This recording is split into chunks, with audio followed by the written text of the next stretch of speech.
Are you considering a trip to Croatia?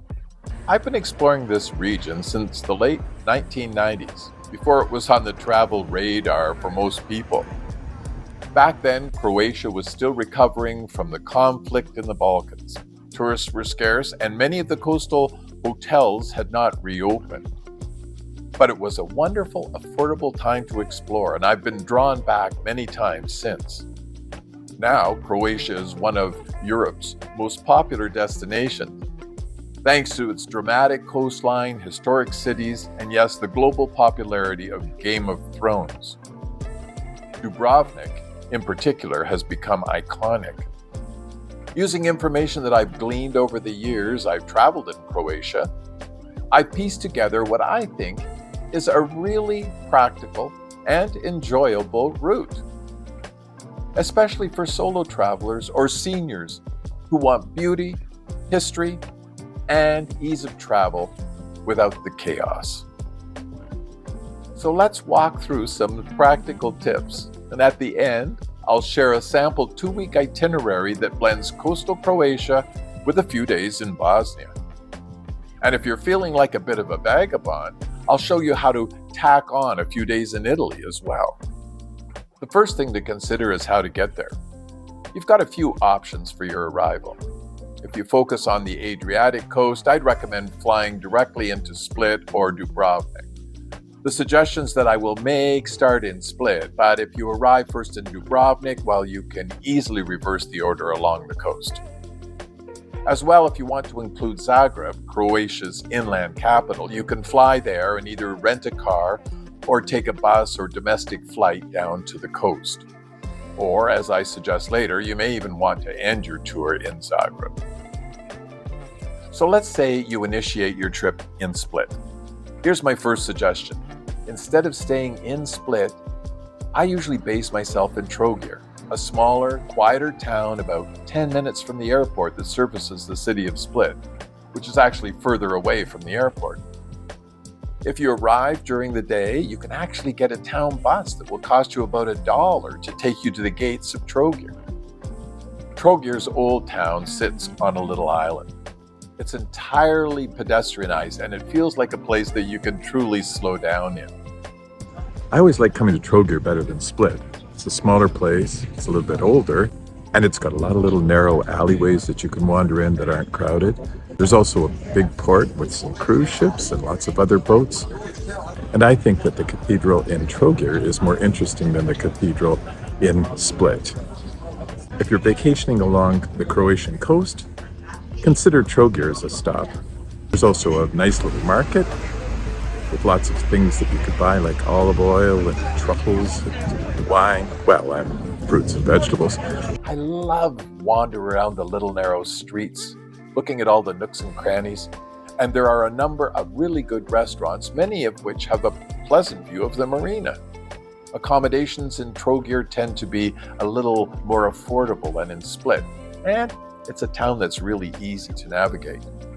From Trogir, it's easy to do a day trip into Split, either by a local bus, which is frequent and inexpensive, or a short ride on a Flixbus. I would find one day in Split enough. The old town is certainly interesting, but it seems to have been commercialized to the point where it's lost its splendor for me. From Trogir, you could also explore the surrounding region, Šibenik, with its UNESCO-listed cathedral, Krka National Park, known for its waterfalls and forest trails, or even do a longer day trip to the Plitvice Lakes if you're ambitious. You'd easily be able to find day trips to these places on Viator, Get Your Guide, or TripAdvisor. After a few days in Trogir, you could begin to hop your way down the Adriatic. I'd recommend using Jadrolinja ferries, which are reliable and inexpensive. The trip from Split to Dubrovnik can be broken up with a stop at the island of Korčula. It's a walled medieval town that claims to be the birthplace of Marco Polo. And whether that's true or not, the town is certainly worth a night or two to visit. Or you can just complete the ferry trip all the way from Split right down to Dubrovnik. If you've rented a car to get around, there's also an inexpensive car ferry that goes to Korčula from the mainland town of Orebić. It runs hourly and it takes about 15 minutes. While driving along the coast, you might also consider brief stops in towns like Omiš or Makarska, depending on how much time you have. Eventually, one way or the other, you'll arrive in Dubrovnik. And this is where you'll want to be able to slow down just a little. I suggest that you spend at least 3 nights in Dubrovnik. Accommodations inside the old town are a little more expensive, but it would be central and convenient for old city strolls in the evenings. Or you can find cheaper places just outside the city walls and then get into town by bus just to wander around. While you're there, make sure to walk around the historic city walls. Maybe take a ferry to Lokrum Island, which is close by, for a half-day wander. And I suggest you plan a full-day trip to Lopet, a quiet island with no cars, plenty of trails, and a peaceful beach on the far side. You could also consider a guided day trip to Montenegro, just across the border.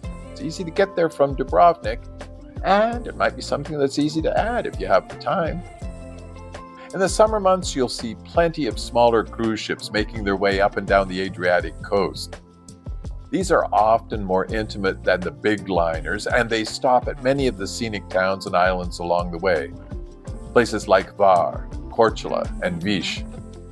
It's a somewhat more luxurious way to travel, but it still lets you enjoy that laid-back coastal rhythm without constantly packing and unpacking. If your idea of a vacation is to relax on deck, eat well, and explore charming ports without too much planning, one of these smaller Adriatic cruises might be just the ticket. Now, some people visit Dubrovnik as part of a larger Mediterranean cruise. If that's the case for you, here's a tip.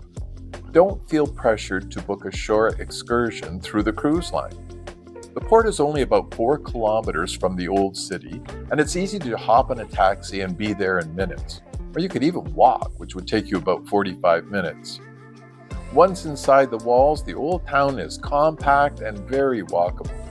You can take your time, grab a bite to eat, and explore without being herded around.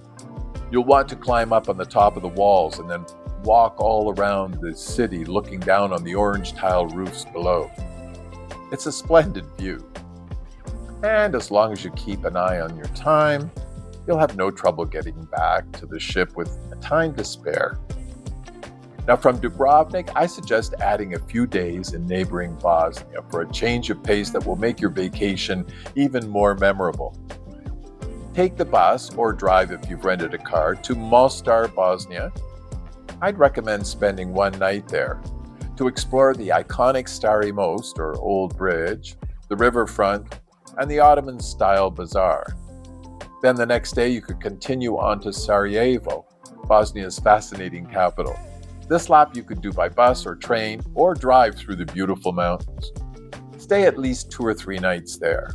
The food's delicious, the people are welcoming, and the history is powerful. From the Austro-Hungarian influence to the 1990s siege of the city. One of the striking monuments to the war that was here in 1992 to 1994 is this cemetery down by the old Olympic Stadium, where hundreds of people killed during the war were buried. And when I first came here, there were wooden markers marking the graves, but now there's a monument with the names of everyone buried here that were killed during the war. If you end your trip there, you can fly home from Sarajevo, or you could catch a train or bus back to Zagreb, or to the coast if you wanted to finish your trip up there. So here's a few general travel tips I have for visiting this area. First of all, what's the best time to visit? Well, I think late April to June and September to mid-October are best. These shoulder seasons offer warm weather, fewer crowds, and better prices. And how about public transport? Well, it's reliable and inexpensive. Buses and ferries make solo travel easy, and you don't need to worry about parking or driving around in the cities or trying to figure out where you're going if you're traveling on your own. Is it senior solo travel friendly? Absolutely. It's safe, manageable, and filled with scenic walks, relaxed towns, and welcoming locals. How about the food? Well, enjoy seafood on the coast and then grilled meats and Turkish-influenced dishes in Bosnia. So here's how I do it if I had a couple of weeks that I wanted to spend in this area. Now you can add a day or two to any one of these stops or even omit something that you really feel like you don't want to do. Day 1, I'd arrive in Split and transfer to Trogir. For days 2 and 3, I'd stay in Trogir, do some day trips into Split and nearby towns. Day 4, I'd take a ferry to Korčula, spend one night there. Day 5, I'd continue by ferry on to Dubrovnik and check in to an Airbnb or hotel in Dubrovnik. Days 6 to 8, I'd explore Dubrovnik, walk around the town, maybe take day trips to Lopud or Lokrum, or even to Montenegro if you can arrange it and have the time.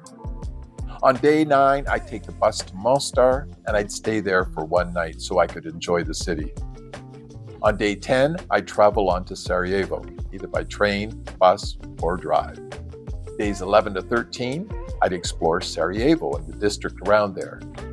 On day 14, you've got a lot of options. You could travel on to Zagreb for a couple of days, or you could fly home from Sarajevo, or you could travel back to the coast for a night for something I'm going to suggest next. As promised, here's how you could tack on a few extra days in Italy at the end of your trip. You've already been using the ferries along the Adriatic, and it's easy to extend that experience across the Adriatic Sea. If you end your trip in Split, there's an overnight ferry to Ancona on Italy's Adriatic coast.